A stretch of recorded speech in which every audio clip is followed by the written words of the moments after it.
গত 15 বছরে জামায়াতের উপর আওয়ামী লীগ সরকার যে নির্যাতন করেছে তা ক্ষমা করে দেওয়ার ঘোষণা দিয়েছেন জামায়াত ইসলামীর আমির ডাক্তার শফিকুর রহমান। গত 16 বছরে যারা জুলুম নির্যাতন করেছে তাদের ক্ষমা করে দেওয়ার ঘোষণা দিয়েছেন জামায়াতের আমির ডাক্তার শফিকুর রহমান। কোনো প্রতিশোধ নেওয়া হবে না। এই দেশের নাগরিক বিশ্বাস করে জামাত এই দেশের স্বাধীনতার পার্ট, এই যে 2024-এর স্বাধীনতা, তাহলে কি লাভ? শফিক সাহেব যদি অ্যাগ্রেসিভ হয়ে যায় তাইলে Europe, America, Canada, Australia, Bharat সহ সবাইকে বুঝাইতে সক্ষম যে আর যাই হোক বাংলাদেশে এই দাড়িওয়ালাদের উত্থান ঠেকান মানে কোনোদিন মেনে নেওয়া যাবে না, কারণ তারা উত্থান হলেই এদেশের মানুষের জীবন নিরাপদ নয়। আসসালামু আলাইকুম সম্মানিত দর্শক শ্রোতা, আজকের এই ভিডিওটি অত্যন্ত গুরুত্বপূর্ণ। ভিডিওর কথাগুলো শুনলে আপনারা রীতিমতো অবাক হয়ে যাবেন। দর্শক শ্রোতা, একটু আগেই সংবাদ মাধ্যম করে জামাতের আমির ঘোষণা দিয়েছেন আওয়ামী লীগ সরকারকে ক্ষমা করে দেওয়ার জন্য। এই আওয়ামী লীগ সরকার 16 বছর ক্ষমতায় থেকে যত নির্যাতন, কুকর্ম, দেশের টাকা পাচার এবং বিরোধী দলের রাজনীতির নেতাদের মিথ্যা মামলা দিয়ে কারাগারে পাঠিয়েছে, সমস্ত কিছু আওয়ামী লীগ দল শেখ হাসিনাকে ক্ষমা করে দেওয়ার ঘোষণা দিয়েছেন জামাতের আমির। জামাত আমিরের এই ঘোষণা নিয়ে ইতিমধ্যে সোশ্যাল মিডিয়াতে সমালোচনা হচ্ছে। কেন আওয়ামী লীগকে ক্ষমা করে দেওয়ার সিদ্ধান্ত নিলেন জামাতের আমির? এর পেছনের কি রহস্য রয়েছে? দর্শক শ্রোতা, আজকের এই ভিডিওটি দেখলেই বুঝতে পারবেন জামাতের আমির কেন আওয়ামী লীগকে, এই স্বৈরাচারী সরকারকে 16 বছর ক্ষমতাকালীন যত অবিচার নির্যাতন করেছে, মিথ্যা মামলা দিয়েছে, কেন ক্ষমা করে দেওয়ার সিদ্ধান্ত নিলেন জামাতের আমির। দর্শক শ্রোতা, বিএনপি নেতা ডক্টর ফয়জুল হক এই সম্পর্কে বিস্তারিত আলোচনা করেছেন, দেশবাসীকে মেসেজ দিয়েছেন। তো বেশি কথা না বাড়িয়ে আমরা ভিডিও ক্লিপে চলে যাচ্ছি, আপনারা মনোযোগ সহকারে ভিডিওটি দেখতে থাকুন। একটি মহল উদ্দেশ্য প্রণোদিতভাবে জামাত ইসলামের আমির ডাক্তার শফিক সাহেবকে নিয়ে বিভিন্ন ধরনের মন্তব্যে লিপ্ত রয়েছে, কারণ শফিক সাহেবের যে ইমেজ রয়েছে, তার যে ব্যক্তিগত মানুষের কাছে যাওয়ার ক্যাপাসিটি রয়েছে, তার ব্যক্তিগতভাবে যে জনপ্রিয়তা রয়েছে, এটাকে ধস নামানোর জন্য বিতর্কিত কিছু বিষয়ে যদি না আনা যায় তাহলে তাকে কোনো অবস্থায় ঠেকানো যাচ্ছে না। তাই ডাক্তার শফিকুর রহমান সাহেব সম্পর্কে বিভিন্ন ধরনের মন্তব্য মানুষের কাছে উপস্থাপন করা হয়, যেটার সাথে হয়তো শফিক সাহেবের বিন্দুমাত্র সম্পর্ক নেই। আপনারা জানেন ডাক্তার শফিকুর রহমান সাহেবের যেই বক্তব্যটা নিয়ে এই মুহূর্তে আলোচনা হচ্ছে, আমি সেটার বিষয়ে আপনাদেরকে ক্লিয়ার করতে চাই। শফিকুর রহমান সাহেবের বক্তব্যকে বলা হচ্ছে যে ডাক্তার শফিক সাহেব এই বক্তব্য দিয়ে আওয়ামী লীগকে পুনর্বাসন করছেন, কিংবা আওয়ামী লীগের পক্ষে অবস্থান নিচ্ছেন, কিংবা আওয়ামী লীগকে মাফ করে দিয়েছেন। যেটা আমাদের দেশবাসীর জানা উচিত সেটা হচ্ছে, বাংলাদেশে যদি সবচাইতে কোনো নির্যাতিত দল থাকে সেই দল হচ্ছে জামাত ইসলাম, এবং সেই দলের আমির হচ্ছেন আজকের এই ডাক্তার শফিকুর রহমান সাহেব। মায়ের চাইতে মাসির দরদ যেমন বেশি হয়, আমাদের সমাজে কিছু কিছু মানুষ আছে মায়ের চাইতে মাসির দরদ, রাজনৈতিক দলের চাইতে আমার দরদ বেশি। এইরকম কিছু মানুষরাই, যারা আফসুস লীগ নামে খ্যাত, যে কোনো বিষয়ে আফসুস করে, তারাই আজকের এই ডাক্তার শফিক সাহেবের বক্তব্যকে মিস ভাবে হাইলাইট করছে, মানুষের কাছে উপস্থাপন করার চেষ্টা করছে। ডাক্তার শফিকুর রহমান সাহেব কি বুঝাতে চেয়েছেন? তিনি বুঝাতে চেয়েছেন, আমরা বিগত দিনের মতো রাষ্ট্র ব্যবস্থা চালাতে চাই না, আমরা পূর্বের মতো আমার সমাজ ব্যবস্থা চালাতে চাই না। আমার এই বাংলাদেশকে সামনের দিকে এগিয়ে নিয়ে যেতে হবে। আমার এই দেশকে আগামী দিনের হত্যা, সন্ত্রাস, দুর্নীতি, চাঁদাবাজ মুক্ত একটি স্বাধীন সার্বভৌম দেশ প্রতিষ্ঠা করতে হবে। আওয়ামী লীগ যেভাবে এই দেশের নাগরিকদেরকে আপনার কি বলে ওটাকে যুদ্ধের নাম লাগিয়ে মুক্তিযুদ্ধের পক্ষের শক্তি, বিপক্ষের শক্তি এইভাবে করে তাদেরকে যেভাবে ভিন্ন জায়গায় উপস্থাপিত করেছে, জাতিকে বিভাজন করে রেখেছে, জাতিকে সম্পূর্ণ ভিন্ন করে রেখেছে, সেই জায়গা থেকে মুক্ত করে বাংলাদেশকে ঐক্যবদ্ধ একটি জায়গায় নিতে চেয়েছে।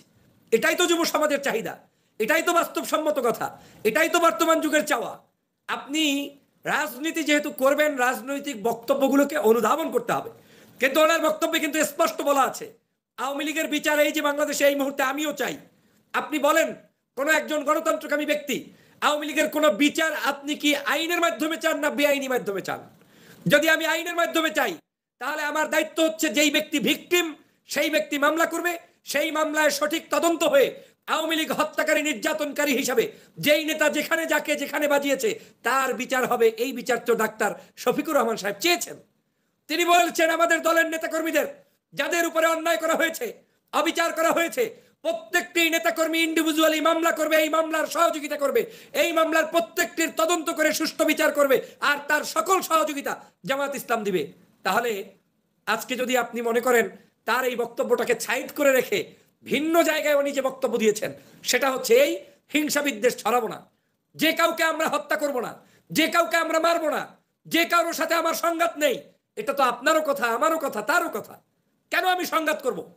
যেই ভাইটি আমার দেশে কোনো মানুষকে মারে নাই, পিটাই নাই, হত্যা করে নাই, নির্যাতন করে নাই, সেই ভাই যে দলের হোক তার সাথে তো আমার কোনো সংঘাত থাকার কোনো সুযোগ নেই, কারণ তার সাথে তারাই সংঘাত চায় যারা বাংলাদেশকে মূলত আগামীর স্বপ্নের বাংলাদেশ গড়তে চায় না।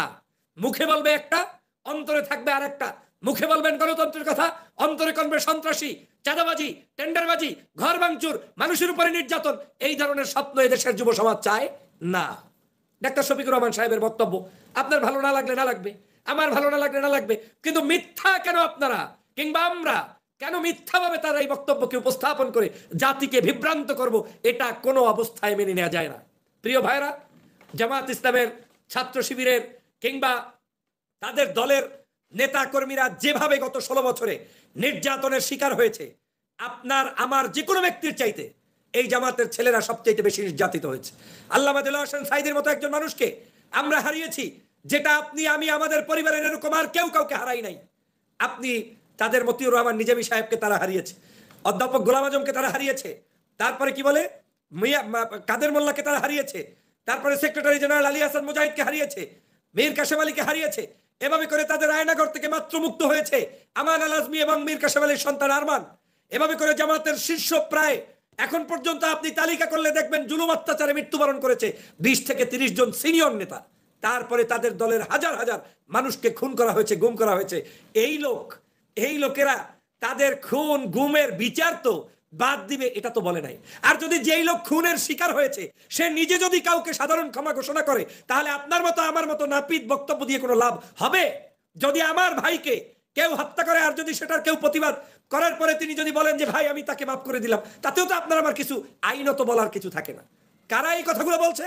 যারা আওয়ামী লীগের প্রেতাত্মা, যারা মূলত জামাত ইসলামের কিংবা ডাক্তার শফিক সাহেবের ইমেজকে ধ্বংস করতে চায়, তারা এই কথা বলে। কিন্তু কোন সাধারণ জনগণ শফিক সাহেবের বিরুদ্ধে স্টেটমেন্ট দেয় নাই। ভালো করে জানে যে এই শফিক সাহেব ছিল বিদায় আজকের এই বাংলাদেশের স্বাধীনতা হয়েছে। শফিক সাহেবের নেতৃত্বে একদল যুবক তরুণরা জীবন দিয়েছে। শফিক সাহেবের কলা কৌশলের কাছে আওয়ামী লীগ পরাস্ত হয়েছে। যারা বুঝতে ছিল না, যারা বুঝতে পারে নাই যে এমন ভাবে বিপ্লব সাধিত হবে, আপনি তার বিপ্লবের প্রশংসা না করে তাকে বাস দেওয়ার জন্য নেমেছেন। মূলত আপনার উদ্দেশ্য হচ্ছে ভিন্ন, কারণ আপনি চান এই সুতায় যদি ওনাদেরকে আরেকটু চাপে রাখা যায়। এত সহজ ভাববেন না। আমি কেন এই কথাগুলো বলতে এসেছি? আমি এজন্যই বলতে এসেছি, আমরা এই বাংলাদেশ আওয়ামী লীগের যে অন্যায় করেছে, অপবাদ করেছে, অপকর্ম করেছে, সবগুলোর বিচার চাই। ডাক্তার শফিকুর রহমান সাহেব তার বক্তব্যে সেটাই বলেছে। শুধু আজকে বলে নাই, গত প্রায় যত বছর ছিল 2021 সাল থেকে শুরু করে আমি অনেকগুলো বক্তব্য তার শুনেছি। তিনি স্পেসিফিকলি বলেছে যে বাংলাদেশের যত জায়গায় হত্যার শিকার হয়েছে, জুলুম নির্যাতনের শিকার হয়েছে, পরিবারগুলো তার জন্য মামলা করবে, বিচার চাইবে। জামাত ইসলাম সাংগঠনিকভাবে চাইবে না, কিন্তু যখন পরিবার এই বিচার চাইবে, পরিবার এই বিচার চাওয়ার সাথে সাথে জামাত ইসলাম তাদেরকে ফান্ডিং করে হোক, তাদের পাশে আইন বিচারক দিয়ে হোক, তাদের সাথে থেকে হোক, তাদের এই বিচারের সুষ্ঠু তদন্ত করে অবশ্যই বিচার কার্য সম্পাদন করবে। কিন্তু জামাত ইসলাম একটা রাজনৈতিক দল, তার একটা ভীষণ থাকতে পারে, তার একটা মিশন থাকতে পারে। সেটা আওয়ামী লীগের মতো সন্ত্রাস নয়, সেটা আওয়ামী লীগের মতো চাঁদাবাজ নয়, সেটা আওয়ামী লীগের মতো ধান্দাবাজ নয়। তারা তো এই অন্যায় ভাবে আওয়ামী লীগ যেরকম মানুষের ঘর বাড়ি দখল করবে, হত্যা করবে, রাহাজানি করবে, ধর্ষণ করবে, জামাত তো সেটা করতে পারে না। সে কারণেই উনি বলেছে ব্যক্তিগতভাবে জামাত ইসলামের জায়গা থেকে উনি সবাইকে সাধারণ ক্ষমা করে আগামী দিনে বাংলাদেশকে গঠন করার জন্য দল মত নির্বিশেষে সবাইকে বৃহত্তর হৃদয় নিয়ে কাজ করার আহ্বান জানিয়েছেন। এই আহ্বানটুকুকে বিতর্কিত করে যারা জামাত ইসলামের কিংবা ডাক্তার শফিক সাহেবের ভালো কাজগুলোর সমালোচনা করছেন, আমি নিশ্চিত তারা আর যাই হোক অন্ততপক্ষে বাংলাদেশের দেশপ্রেমিক নয়, তারা যাই হোক আওয়ামী লীগের প্রেতাত্ব ছাড়া আর কিছুই নয়। যদি কেউ ভুলবশতে সমালোচনা করে থাকেন আমি মাপ চাই, আমি আপনারকে বলি নাই, কিন্তু আমি তাদেরকেই বলছি যারা আজকের বাংলাদেশের জন্য জীবন দিয়েছে, রক্ত দিয়েছে, সেই দলকে কিংবা সেই দলের আমিরকে নিয়ে বিতর্কিত তারাই করতে পারে যাদের মূলত স্বার্থ রয়েছে ভিন্ন, যাদের মূলত উদ্দেশ্য রয়েছে ভিন্ন, যাদের কার্যক্রম রয়েছে ভিন্ন। আমি ভিন্ন একটি দল করি, কিন্তু আমি এই বক্তব্য এজন্যই দিয়েছি, বাংলাদেশে এখন কাদা ছড়াছড়ির সময় নেই। বাংলাদেশে এখনো স্বাধীনতা অর্জন করে বেশিক্ষণ টিকতে পারেন নাই, মাত্র 1 মাস হয় নাই স্বাধীন হয়েছেন। এর মধ্যেই যদি আপনাদের এত কিছু শুরু হয়ে যায়, তাহলে এই দেশকে রক্ষা করবেন কিভাবে? আগামীর বাংলাদেশ কারা কিভাবে পরিচালনা করবেন সেটা এখন ভাবিয়ে তুলেছে আমাকে। এত কথায় কথায় একটা হেলিকপ্টারে চললে সেটা নিয়েও মন্তব্য হয়। এক জায়গায় হিন্দুর বাড়িতে গেলে, একটা শহীদের বাড়িতে গেলে, এক জায়গায় মানুষের পাশে দাঁড়ালে, একটু উদারতা দেখালে, আলেমের সাথে ছবি তুললে, বিশ্ববিদ্যালয় দরবার পীর সাহেবদের কাছে তার গমনাগমন করলে, তারপরেও যাদের চুলকানি হয় বুঝতে হবে তারা আদতে কোনো এই দেশের মানুষের ঐক্য চান না, তারা আদতে কোনো ধরনের মানুষের মধ্যে ঐক্যের সেতুবন্ধন চান না, বাংলাদেশকে রক্ষা করতে চান না। এই বাংলাদেশ একটি অতল ঘরে নিমজ্জিত রাজনৈতিক ব্যক্তিবর্গ বক্তব্য দিবে। এই বক্তব্যগুলো আপনাকে বুঝতে হবে। আপনি বলেন বাংলাদেশের বড় বড় রাজনৈতিক দল যখন সামাজিকভাবে আপনি ভারত বিরোধী আন্দোলন করেছেন, কিন্তু এই ভারত বিরোধী আন্দোলনের পরেও বাংলাদেশের কোন বড় রাজনৈতিক দলের প্যাডে ছাপিয়ে ভারতের বিরুদ্ধে ডাইরেক্ট কোন স্টেটমেন্ট কোন দল দিয়েছে কিনা আমাকে চ্যালেঞ্জ নিলাম, কেউ দেখাতে পারবেন না। বিএনপি দিয়েছে যে ভারতের সাথে কূটনৈতিক সম্পর্ক বন্ধ হবে, বলেছে চায়নার সাথে ভারতের কূটনৈতিক মানে বাংলাদেশের কূটনৈতিক সম্পর্ক বন্ধ হবে, বলে নাই। তো জামাত যখন বলে যে বিশ্বের সব দেশের সাথে সম্পর্ক থাকবে, ভারতের সাথেও কূটনৈতিক সম্পর্ক থাকবে, আরে কূটনৈতিক সম্পর্ক তো থাকতেই হবে, এটাই তো লিডারশিপ। যে কোনো দেশের সাথে কূটনৈতিক সম্পর্ক বজায় রেখেই দেশকে পরিচালনা করতে হবে, কিন্তু আমরা ওই আধিপত্যবাদ চাই না, সেটার প্রতিবাদ করেছি। বুঝতে হবে what is the meaning of আধিপত্যবাদ। আধিপত্যবাদ হচ্ছে ভারতের কথায় ওট বস করবো না, আমি সেটা করব না। চায়নার কথায় ওট বস করবো না, আমি সেটা করব না। আমেরিকার কথায় ওট বস করবো না, আমি সেটা করব না। আর কূটনৈতিক সম্পর্ক হচ্ছে ভারত থেকে পেঁয়াজ লাগলে আমি আনবো, আমার ডাল বিক্রি করা লাগে তার কাছে করব, ভারতের কোনো ভালো জিনিস আমার অ্যাকসেপ্ট করা লাগলে করব, আমার কোনো ভালো জিনিস সেখানে পাঠানো লাগলে পাঠাবো। এই কার্যক্রমটাকে বলে আপনার কূটনৈতিক রিলেশনশিপ। আপনি চাইলেও আপনার বর্ডার থেকে ভারতকে তাড়িয়ে দিতে পারবেন না, আর ভারত চাইলেও আপনাকে বাংলাদেশের এই বর্ডার থেকে বাংলাদেশকে নিচ্ছিন্ন করে দিতে পারবে না। অর্থাৎ বক্তব্যের সারমর্ম যারা না বোঝে, আর যে সকল ইউটিউবার অনলাইন অ্যাক্টিভিস্ট কথায় কথায় বাংলাদেশের মানুষকে উস্কে দেন, এরা মূলত রাজনৈতিক সুন্দর পরিবেশের জন্য তারা ভিডিও কিংবা কন্টেন্ট ক্রিয়েট করে না, তারা হচ্ছে জনগণকে শুধুমাত্র বিভাজনের জন্য। এবং আমি বারবার বলেছি তাদের কাজ হচ্ছে মূলত একটি ষড়যন্ত্রবাদের এজেন্ট হিসাবে করে, তারা কোনোদিন ভালো চায় না। 2 বছর পর্যন্ত জামাতের প্রশংসা করছেন, একদিন বক্তব্য শূন্য জামাতের বিরুদ্ধে লেগে গেছেন। 2 বছর পর্যন্ত শফিক সাহেবের কথা বলছেন, একটা বক্তব্য শূন্য শফিক সাহেবের বিরুদ্ধে লেগে গেছেন। আর যাই হোক, বুঝতে হবে আপনি একজন ধান্দাবাজ, টাটকা মুনাফিক এবং স্বার্থবাদী রয়ের এজেন্ট, আর কিচ্ছু না। আমি খোলাসা করে বলে দিলাম। এগুলো সম্পর্কে এতদিন আপনাদেরকে বুঝাতে চেয়েছি। চাইলেই যার কার ভিডিও দেখে আপনি যাকে জাতির জনক বানিয়ে দিলেন, কিন্তু ওই লোকটা কার পক্ষ থেকে নিয়োগ হয়েছে সেটা আপনাকে চিন্তা করার সুযোগ এসেছে। আমার প্রত্যেকটি কাজ যদি মানুষের কাছে গ্রহণীয় হয়, আর আমার কোনো একটি বক্তব্য যদি 1 সেকেন্ড আপনার কাছে অপছন্দনীয় হয়, তারপরেও আপনি অন্তত পক্ষে আপনি আমার বিরুদ্ধে এইভাবে কথা বলতে পারেন না। আজকের জাতির ক্লান্তি লগ্ন চলছে। আমি স্পষ্ট করে বলতে পারি, আমি ডক্টর ফয়জুল হক জামাত শিবিরের যে কোনো নেতার চাইতে অন্ততপক্ষে কম নির্যাতনের শিকার হয়েছি, কিন্তু যারা বেশি নির্যাতনের শিকার হয়েছে তারা কেউ তো ডাক্তার শফিক সাহেব সম্পর্কে খারাপ মন্তব্য করে না। কারা করেন? নতুন নতুন এই দেশপ্রেমিক কারা সেজেছেন, স্বাধীনতা গত 16 বছর পর্যন্ত বাংলাদেশে করতে পারেন নাই। আর আজকের বাংলাদেশ স্বাধীন হওয়ার পরে মরে মরে ব্যানার পোস্টার ছেয়ে গেছে, এটা স্বাধীনতার সুফল। ঘরে ঘরে টকশো করতে পারছেন, স্বাধীনতার সুফল। কথায় কথায় আপনার ভালো কাজ করতে পারছেন, স্বাধীনতার সুফল। রাজনীতি করতে পারছেন, স্বাধীনতার সুফল। আর এই সুফলটা এনে নেওয়ার জন্য যে মাস্টারমাইন্ড হিসেবে কাজ করেছে তিনি হচ্ছেন ডাক্তার শফিক সাহেব। পৃথিবীর কেউ না জানলেও আমি জানি। অতএব দল ভিন্ন হলেই ঘেঁটি চেপে ধরতে হবে, এই মানসিকতা পরিহার করেন। বাংলাদেশে ইদানিং একটা জিনিস দেখছি, ওনার বক্তব্য জাতির এই ক্লান্তি লগ্নে বিভিন্ন মিডিয়া প্রচার করে। লজ্জার কি আছে? 16 বছর পর্যন্ত যাই দলের একজন কর্মীর নিউজ পর্যন্ত কোনো মিডিয়া ছাপাইতো না, তখন তো কেউ প্রতিবাদ করে বলেন নাই যে জামাতের নিউজ কেন ছাপা হয় না। তখন তো কেউ প্রতিবাদ করে বলেন নাই ডাক্তার শফিকের নিউজ কেন ছাপা হয় না। আর এখন একটু পত্রপত্রিকায় আসা শুরু করছে, গায়ের মধ্যে জ্বালাজালি শুরু করছে। এই জ্বালাটা মূলত তার জ্বালা না, এই জ্বালাটা মূলত আদর্শবাদী জ্বালা। আলেমের চেহারা দেখতে চায় না, দাড়িওয়ালার চেহারা দেখতে চায় না, টুপিওয়ালার চেহারা দেখতে চায় না, ইসলামবাদের চেহারা দেখতে চায় না। এদেশের নাগরিকদের মধ্যে এই ধরনের মিস ইন্টারপ্ট করছে তারা, তারা বিভিন্ন ধরনের মিসলিডিং করছে, আলেমদেরকে দূরে রাখার চক্রান্ত করছে। কোনো কাজ হবে না। বাংলাদেশের মানুষ আজ ঐক্যবদ্ধ। আমি বাংলাদেশের সমগ্র রাজনৈতিক দলকে অবশ্যই ঐক্যবদ্ধ হওয়ার আহ্বান জানাই। বাংলাদেশ জাতীয়তাবাদী দল বাংলাদেশের সর্ববৃহত্তর দল, কোনো সন্দেহ নাই। কিন্তু এই দলকে সঠিক সিদ্ধান্ত সঠিক সময় জাতির ক্রান্তি লগ্নে নেওয়ার যোগ্যতা থাকতে হবে, না হয় কিন্তু জনগণের কাছে জবাব দিতে হবে। জামাত ইসলাম বাংলাদেশের সেকেন্ড লার্জেস্ট দল। আপনাকে স্বীকার করে তাদের রাজনৈতিক জায়গায় ধর্ষণ চিন্তা, তাদের এই আদর্শকে আপনার জাতির কাছে প্রচার করার মাধ্যম আপনার উন্মুক্ত করতে হবে। এবং এই দলগুলো ভিন্নভাবেও যদি নির্বাচন করে, ভিন্ন প্ল্যাটফর্মেও যদি চলে, তাদের মধ্যে আপনার ঐক্য সেতুবন্ধন থাকতে হবে। আপনারা আর বামপন্থীরা পার্থক্য কি শুধু এই 1 মাসের আন্দোলন থেকে দেখেন? 1 মাস আন্দোলন শেষ হইতে পারে নাই, এর মধ্যেই গুতাগুতি শুরু। আর গত প্রায় 14-16 বছর পর্যন্ত সমগ্র বামপন্থীগুলো আওয়ামী লীগ থেকে না খেয়ে না পড়ে ওদের থেকে কি পেয়েছে কি পায় নাই এইগুলো বিবেচনা করে নাই। তারা সমগ্র বাংলাদেশের নাগরিক ঐক্যবদ্ধভাবে ওই দুষ্ট চক্রের লোকদের সাথে, কারা বামপন্থীরা একসাথে কাজ করেছে, 16 বছর সংসদ দখল করে অবৈধভাবে এই দেশটাকে চালিয়েছে। আজকের এই বাংলাদেশে যদি এই দেশকে বাঁচাতে চান, এই মাটিকে বাঁচাতে চান, এদেশের স্বাধীনতাকে বাঁচাতে চান, তাহলে আপনাদের দায়িত্ব হচ্ছে প্রত্যেকটি রাজনৈতিক দলের স্বাধীনভাবে কাজ করার সুযোগ করে দেন। কেন আপনার এত লজ্জা লাগে? যদি জামাত ইসলাম সারা দেশে দান সদকা বেশি করে, আপনিও করেন। যদি ডাক্তার শফিক সাহেব মানবিক নেতা হয়ে থাকেন, আপনিও মানবিক নেতা হন, আমিও মানবিক নেতা হই। সমস্যা কোথায়? সমস্যা কলবের মধ্যে। আমার ভয়, কারণ আমি তো সন্ত্রাসী করে তারপরে আমি দাপট দেখাতে চাই, আমি তো ভালো কাজ করে দেখাতে চাই না।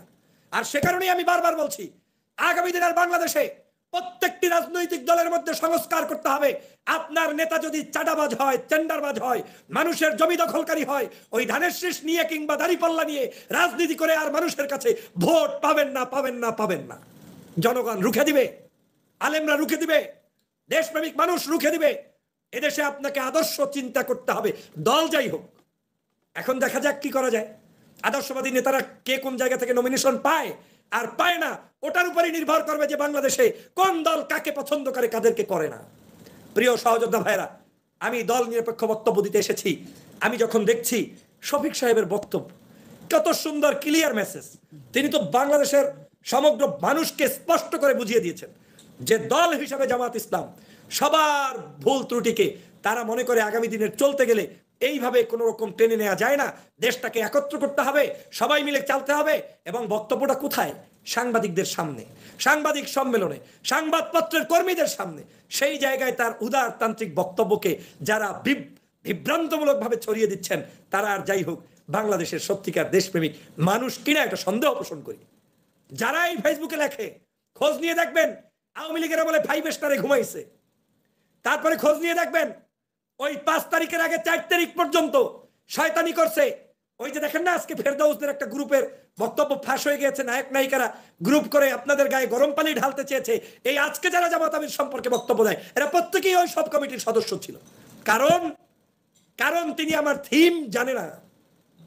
অনেক কৌশল করে এই দেশকে পরিবর্তন করতে হয়েছে, আর এই কৌশলের কারিগর ছিলেন ডাক্তার শফিকুর রহমান সাহেব। এ কারণেই আমাকে মনে হয়েছে আপনার প্রতিবাদ করা উচিত। কেন বলছি আমি এই কথা? এজন্যই বলছি, দেশ নিয়ে এত মাতামাতি করিয়েন না, এখনো সময় আসে নাই। এই সবগুলো হচ্ছে আফসুস লীগের কারবার, এই সবগুলো হচ্ছে যারা এই বাংলাদেশে, কারণ এখন দেখছে আওয়ামী লীগের মতো করে তো আর ডাক্তার শফিক সাহেব বক্তব্য দেয় না, ওই ওবায়দুল কাদেরের মতো তো আর তিনি বক্তব্য দেয় না। তিনি তো বলে না যে ঘরবাড়ি আগুন জ্বালিয়ে দাও, তিনি তো বলে না যাকে তাকে খুন করো। এইটা কেন বলে না? সেই জন্য পায়ে চাপ দিয়া বলাইতে চায়। কারণ কি জানেন? যদি এইটা বলায় তাহলেই ওদের নমুনা সাকসেসফুল হয়, কারণ তখনই ওরা বলতে পারবে এদেশের শফিক সাহেব একজন জঙ্গি, তার দল একটা জঙ্গি, এদেশের আওয়ামী লীগের উপরে নির্যাতন নিপীড়ন তারা চালায়, আর তাই তারা এই ধরনের বক্তব্য দিয়ে আপনাকে উস্কে দিচ্ছে। শফিক সাহেব কি এত বোকা? সাংবাদিকদের সামনে বক্তব্য দিতে গিয়ে তার যে ভাষা ব্যবহার করার কথা সেই ভাষা তিনি ব্যবহার করেছেন। তার মানে এই নয় যে কোনো শহীদি পরিবার কাউকে ছেড়ে দিবে, তার মানে এই নয় নির্যাতিত কোনো নেতা মামলা করবে না, তার মানে এই নয় যে আওয়ামী লীগের যারা যারা হত্যার সাথে সম্পৃক্ত ছিল কাউকে ছাড় দেওয়া হবে, মোটেই না। অসম্ভব কথা। শফিক সাহেব নয়, শুধু বাংলাদেশের প্রত্যেকটি রাজনৈতিক দলের নেতারাই এটা করবে। এখন একদল লোক এই সমালোচনা কইরা শফিক সাহেবের কিছু ইমেজ ডাউন করতে চাবে, আর একদল লোক সমালোচনা করে শফিক সাহেবরে অ্যাগ্রেসিভ বানানোর চেষ্টা করবে। তাহলে যে লোক অ্যাগ্রেসিভ বানাবে তার লাভ কোথায়? বিশাল লাভ। শফিক সাহেব এমনি করে জামাত ইসলাম, আরো আছে দাড়ি, আরো আছে টুপি, আরো বাংলাদেশের স্বাধীনতার পরে বর্তমান সময়ে তাদের অনেক মূল্যবান। এদেশের নাগরিক বিশ্বাস করে জামাত এই দেশের। সম্মানিত দর্শক শ্রোতা, আপনারা বিস্তারিত ভিডিওতে দেখতে পারলেন জামাতের আমির কেন আওয়ামী লীগ দলকে ক্ষমা করে দেওয়ার সিদ্ধান্ত নিয়েছেন। এত নির্যাতন, এত জুলুম, এত অবিচার, এত কুকর্ম, এত টাকা পাচার, এত মিথ্যা মামলার পরেও আওয়ামী লীগ দল শেখ হাসিনাকে কেন ক্ষমা করে দেওয়ার সিদ্ধান্ত নিলেন জামাতের আমির। আপনারা ইতিমধ্যে বুঝে গেছেন। যাই হোক, এই সম্পর্কে যদি আপনারা কিছু বলতে চান ব্যক্তিগতভাবে ভিডিওর কমেন্ট বক্সে অবশ্যই জানিয়ে দিবেন। ধন্যবাদ আজকের এই ভিডিওর সঙ্গে থাকার জন্য। সকলেই ভালো থাকবেন।